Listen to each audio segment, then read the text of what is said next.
बहुत दिनों के बाद एक शिकार मिला है। अब इसका खून पीकर मैं कुछ दिनों के लिए जवान रह पाऊंगी। खत्म कर दो इसे। जैसे ही रचना ने इशारा किया, उसके पास खड़े हुए उसके पति मलिक ने आरी से जिंदा इंसान के 2 टुकड़े कर दिए। इंसान मरते समय रहम की भीख मांग रहा था, मगर दोनों पति पत्नी उसे धीरे धीरे मौत की कगार पर पहुंचा रहे थे। रचना बहते हुए खून को अपने हाथों से बटोर कर पी रही थी। मलिक उसकी खुशी को देखकर खुश हो रहा था। आखिर बीवी जवान रहे, ये कौन पति नहीं चाहता। ये कहाँ आए हम, यूं ही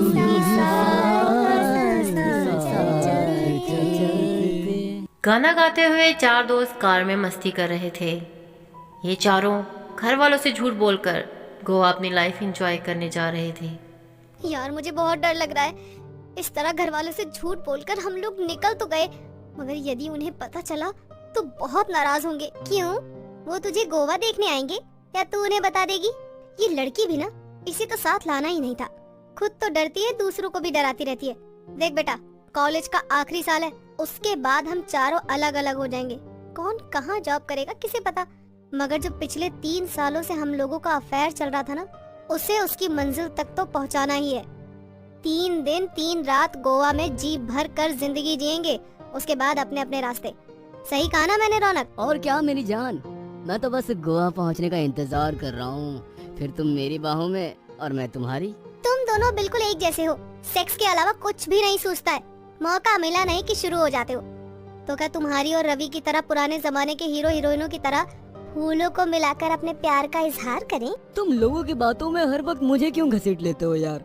मैंने तो जब भी राशि के करीब आने की कोशिश करी तो ये हमेशा मुझसे दूर हो जाती है, मगर अब इसे गोवा में छोड़ूंगा नहीं। देख, किसे छोड़ना है किसे पकड़ना है ये बाद में डिसाइड करना। हाँ, सामने देखकर गाड़ी चला, मुझे और राशि को डिस्टर्ब हो रहा है। रौनक ने कार में ही राशि को अपनी बाहों में भर लिया और अपने हाथ से उसके शरीर को नापने लगा। रवि इन दोनों को बैक व्यू मिरर से देख रहा था। उनकी हरकतें देख रवि भी महक के पैरों पर हाथ फेर रहा था। महक को ये सब अच्छा नहीं लग रहा था, मगर ये मना करती तो सब लोगों के सामने फिर से बैकवर्ड साबित हो जाती। उसने रवि को रोका नहीं। अभी मुझे तुमसे एक किस चाहिए, कहते हुए उसने कार का स्टीयरिंग छोड़ महक के चेहरे को पकड़कर अपने पास लेकर आया और होंठों पर किस करने लगा। उसे कार का होश ही नहीं था। उन दोनों को किस करते देखकर रौनक चिल्लाया, बहुत गर्मी आ रही है तुम दोनों को, अरे जरा सामने देख। रौनक की आवाज़ सुनकर रवि ने गाड़ी संभालने की कोशिश की, मगर बहुत देर हो चुकी थी। उनकी गाड़ी एक पेड़ से टकरा गई। अरे यार, अब ये मुसीबत कहाँ से आ गई? ये मुसीबत आई नहीं है, उसे बुलाया गया है। तुम कुछ देर इंतजार नहीं कर सकते थे?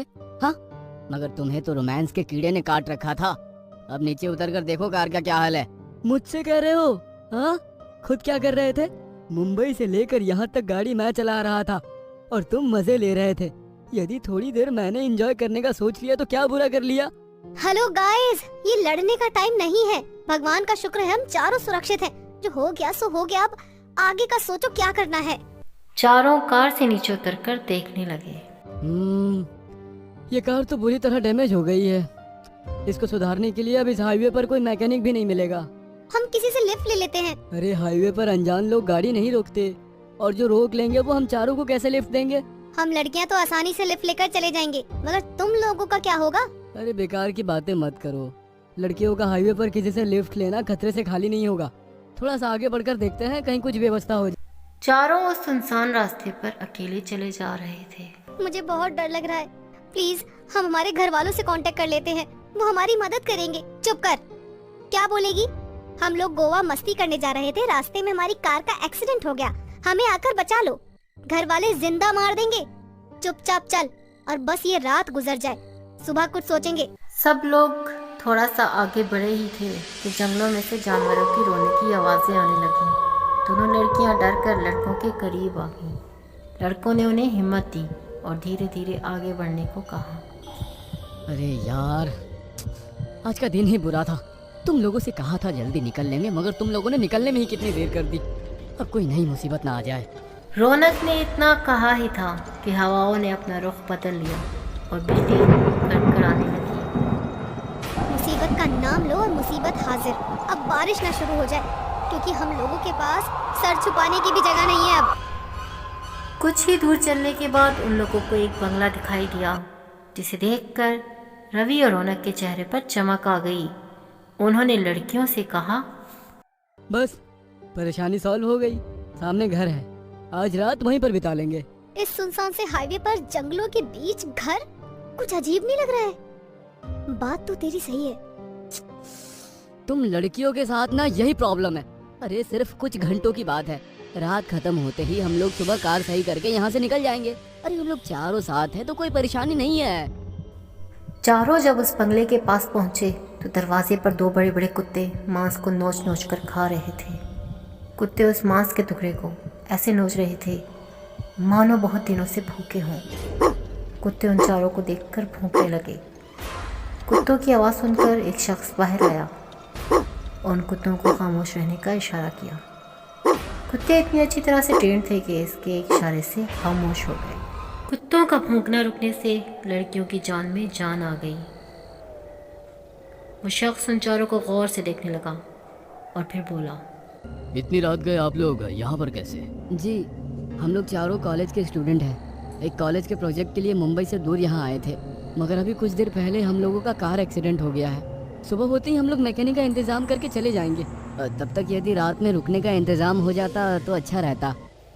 उस आदमी के चेहरे पर रहस्यमयी मुस्कुराहट आ गई और वो बोला, हाँ हाँ क्यों नहीं, आप लोग अंदर आ सकते हैं। उसने गेट खोलकर चारों को अंदर आने का इशारा किया। कुत्ते भी लोगों को देखकर अब भौंक नहीं रहे थे, बल्कि उनके पैरों को चाटने लगे थे। वो शख्स उन कुत्तों को अलग करते हुए बोला, तुम लोगों को भी बहुत जल्दी रहती है। अरे इतनी भी जल्दी क्या है, इन लोगों को थोड़ा आराम करने दो, फिर तुम अपना स्वाद ले लेना। स्वाद ले लेना मतलब क्या कह रहे हैं आप? अरे कुछ नहीं मालिक, ये कुत्ते भी आसानी से किसी से भी दोस्ती कर लेते हैं।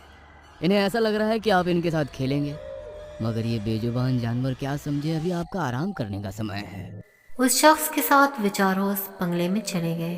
उस बंगले में अजीब सी बदबू आ रही थी, मानो कोई चीज़ बुरी तरह से खराब होकर सड़ रही हो। राशि ने अपने मुंह पर रुमाल रख दिया। उसे इस तरह करते देख वो शख्स बोला, यहाँ जंगल में आसपास जंगली जानवर मरते रहते हैं ना, उनकी लाशों की बदबू है। आप लोग ऊपर के कमरे में चले जाइए, वहाँ पर इस तरह की कोई बदबू नहीं आएगी। आप लोग हाथ मुंह धो लीजिए, तब तक आप लोगों के खाने का इंतजाम कर देता हूँ। आप परेशान मत होइए, हम लोगों को भूख नहीं है, बस किसी तरह ये रात बीत जाए, उसके बाद हम लोग चले जाएंगे। अरे इसमें परेशानी की क्या बात है, आप हमारे मेहमान हैं, मेहमानों की सेवा करना हमारा फर्ज है। उसके जाने के बाद रवि पलंग पर लेट गया और बोला,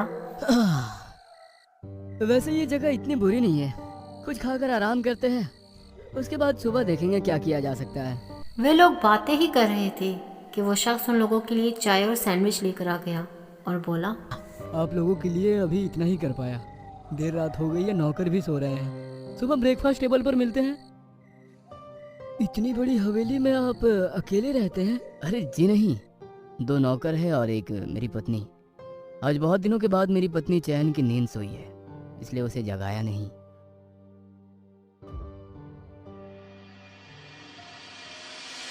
उसके जाने के बाद उन लोगों ने फटाफट डिनर किया और सो गए।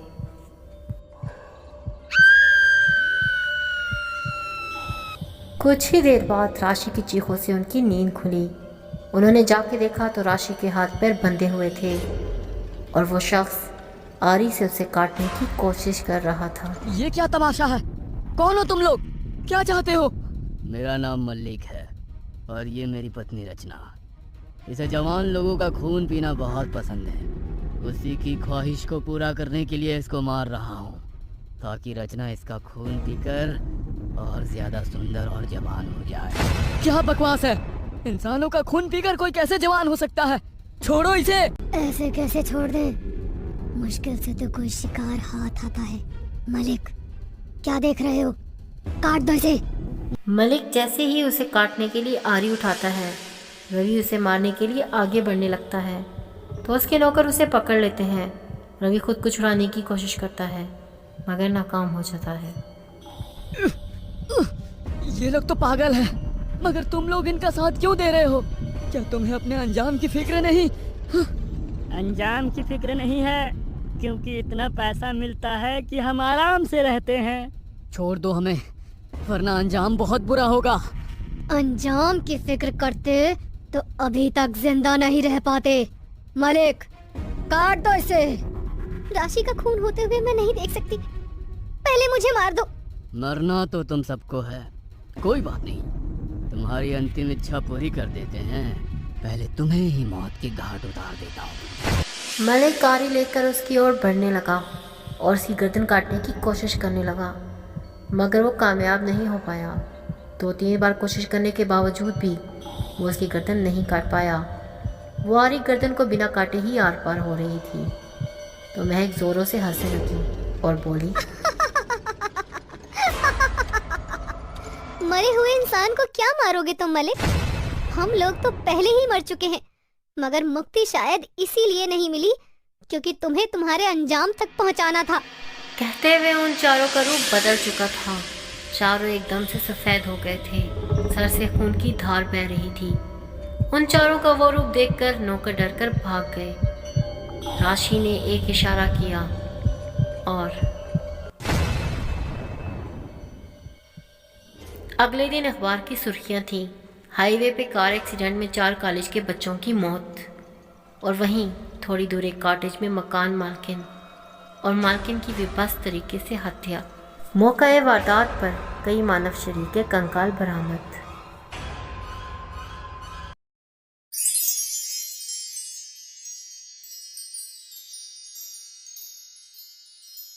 नमस्ते दर्शकों, मेरे वीडियो को लाइक कीजिए, चैनल को सब्सक्राइब कीजिए और बेल आइकन को प्रेस कर दीजिए और बने रहिए हमारे साथ रोमांचक वर्ल्ड में। तो दोबारा मिलते हैं नई स्टोरी के साथ, तब तक अपना बहुत ध्यान रखिएगा। धन्यवाद।